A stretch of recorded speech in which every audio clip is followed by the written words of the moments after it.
በስመ አብ ወወልድ ወመንፈስ ቅዱስ አሐዱ አምላክ አሜን።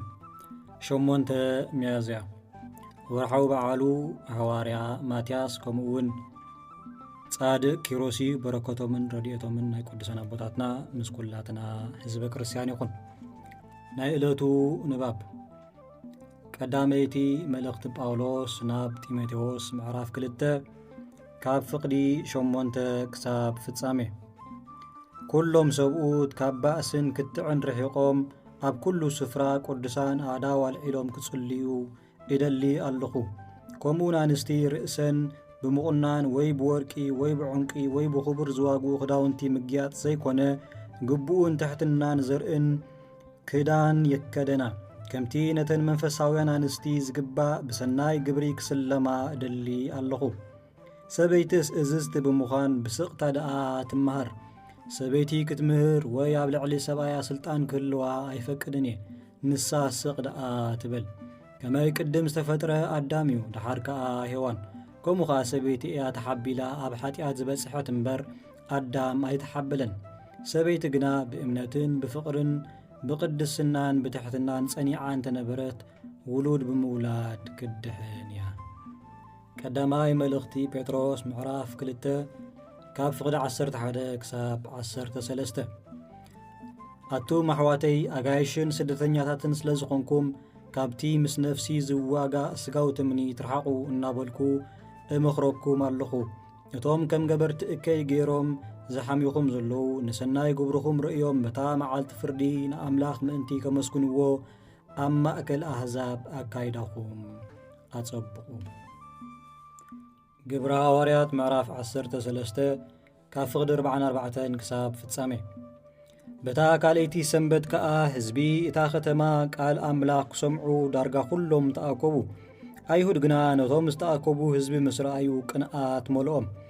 ነቲ ጳውሎስ ዝብሎ ዝነበረ ተቃወምዎ፣ ንዕኡ ከኣ ጸረፍዎ።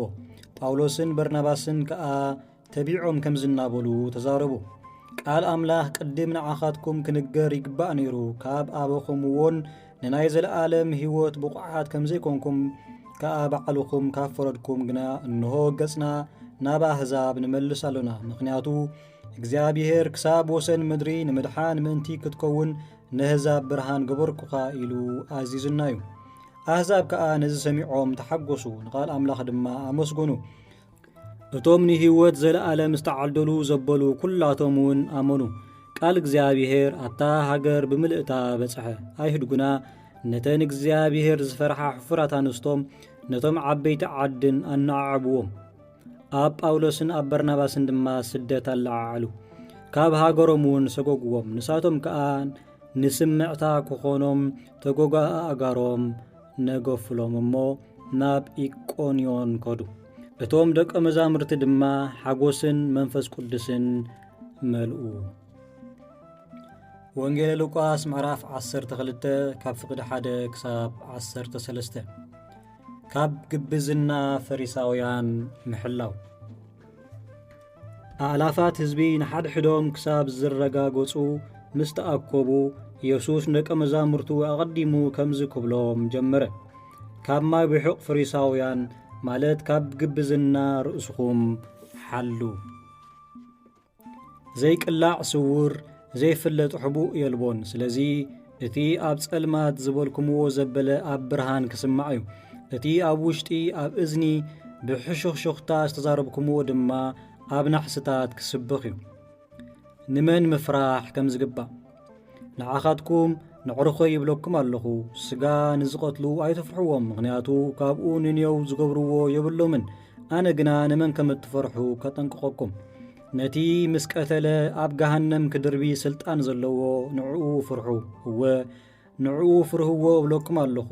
5 ኣዕዋፍ ብ2 ሳንቲም ዶ ኣይኮናን ዝሽየጣ? ካብኣተን ሓንቲ እኳ ኣብ ቅድሚ ኣምላኽ ኣይትርስዓን እያ። ንስኻትኩምሲ ኩለን ጸጉሪ ርእስኹምን ቁጽራት እየን። እምበኣርከ ካብ ብዙሓት ኣዕዋፍ ትበልጹ ኢኹም እሞ ኣይትፍርሑ። ንክርስቶስ ምምስካር። ኣብ ቅድሚ ሰብ ንዝእመነኒ ኩሉ ወዲ ሰብ ድማ ኣብ ቅድሚ መላእኽቲ ኣምላኽ ክእመኖ እየ። እቲ ኣብ ቅድሚ ሰብ ዝኽሕደኒ ግና ኣብ ቅድሚ መላእኽቲ ኣምላኽ ክከሓድዩ እብለኩም ኣለኹ። እቲ ኣንጻር ወዲ ሰብ ገለ ቃል ዘውፅእ ክሕደገሉ እዩ። እቲ ንመንፈስ ቅዱስ ዝጸርፍ ግና ኣይክሕደገሉን እዩ። ናብ ቤት ጸሎት ኣይሁድን ገዛእትን ሰበስልጣንን እንተወሰድኹም ከመይ ወይስ እንታይ ከም እትምልሱ ወይ እንታይ ከም እትብሉ ኣይትጨነቁ። ምክንያቱ በታ ሰዓት እቲኣ እንታይ ክትብሉ ከም ዝግባአኩም መንፈስ ቅዱስ ክምህረኩም እዩ። ስብሃት ለእግዚአብሔር ወለወላዲቱ ድንግል ወለመስቀሉ ክቡር አሜን።